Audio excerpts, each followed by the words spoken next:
जय श्री राम। बहुत स्वागत आपका आपके अपने बेहद खास कार्यक्रम मानस ज्योतिष ज्ञान में। गोवर्धन पूजा हम सभी लोग मनाते हैं, लेकिन शायद बहुत कम लोग जानते हैं कि गोवर्धन पूजन आखिर क्यों किया जाता है, इस दिन आखिर हुआ क्या था। तो आपको बताना चाहता हूं। सबसे पहले गोवर्धन पूजा 14 तारीख को, 14 नवंबर को अन्नकूट गोवर्धन पूजा किया जाएगा।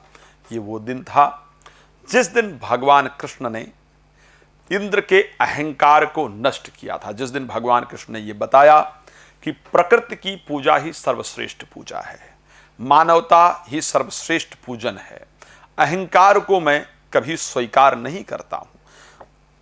ये वो दिन जिस दिन विशेष रूप से गायों की भी पूजा की गई, जिस दिन गोबर जो है उसका भी सम्मान किया गया, ये वो दिन है। आप सभी लोग उस कथा को जानते होंगे जब रेगुलर जो ब्रज के लोग हैं वो सदैव, जो मथुरावासी हैं वो सदैव पूजा करते हैं इंद्र की, है ना। इंद्र की पूजा किया करते थे। भगवान कृष्ण बड़े छोटे से उन्होंने पूछा नंद जी से कि आखिर ये किसकी पूजा होती है और क्यों होती है। तो उन्होंने कहा ये जय जय की पूजा होती है। भगवान कहते हैं मुझे खाना मिल जाए तो मना करते, नहीं नहीं मत छूना, पहले पूजा होगी। तो कहा गया कि नहीं जी, इंद्र की हम पूजा करते हैं क्योंकि इंद्र हमें वर्षा कराते हैं, इंद्र हमें ये देते हैं, इंद्र हमारी सुरक्षा करते हैं।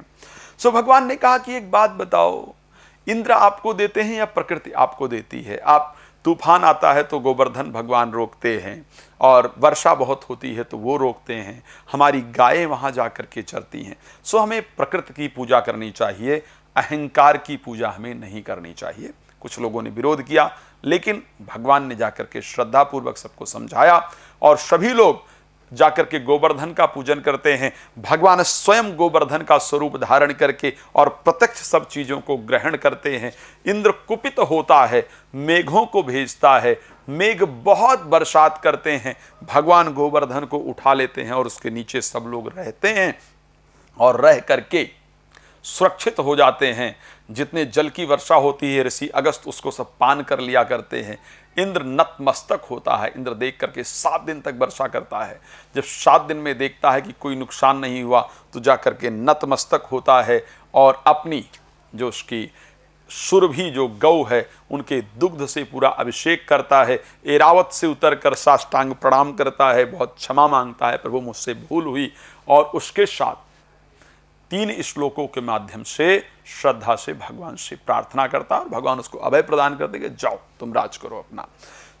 ये वो सुंदर चरित्र है भगवान का, जिन्होंने दिखाया कि भक्त की समस्त मनोकामनाओं को मैं पूर्ण करता हूं, प्रकृति मेरे लिए सर्वश्रेष्ठ है। गौ के गोबर को लेकर के भगवान कृष्ण की सुंदर छवि बनाई जाती है और उस छवि को सुंदर खील बताशे इत्यादि के साथ पूजा किया जाता है। अन्नकूट यानी 56 प्रकार के व्यंजनों को बना करके उनका सुंदर भोग लगाया जाता है। इस दिन अन्नकूट का प्रसाद सभी को वितरित किया जाता है। भगवान कृष्ण की बहुत श्रद्धा से पूजा की जाती है। इस दिन पूजा करने से भगवान कृष्ण आपकी समस्त मनोकामनाओं को पूर्ण करते हैं। पूजा का आखिर समय क्या है? सुबह 10 से लेकर के और 12:30 के मध्य में ये पूजन किया जा सकता है श्रद्धा से। इस दिन आप स्वयं पूजा कर पाते हैं, अच्छी बात है।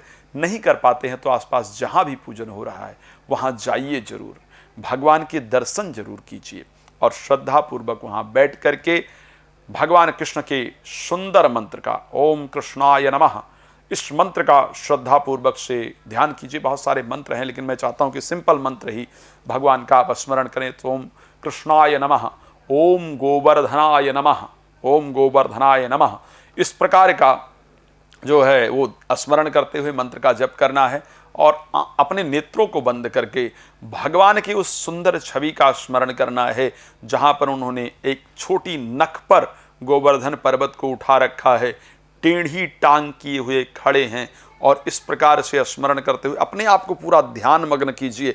ऐसा महसूस कीजिए मन से कि आप उसी जगह पर उपस्थित हैं। ऐसा महसूस कीजिए कि आप उन ग्वाल बालों के साथ उपस्थित हैं जो जल लेकर के आ रहे हैं, स्नान करा रहे हैं गोवर्धन भगवान का, जो भोग अर्पण कर रहे हैं, भगवान गोवर्धन उसको स्वीकार कर रहे हैं। और इस प्रकार का मन में स्मरण करते हुए इस सुंदर मंत्र का जप कीजिए।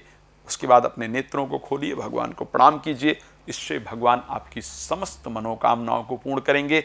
आपका जीवन सुख समृद्धियों से परिपूर्ण हो जाएगा। जय श्री राम। बहुत धन्यवाद।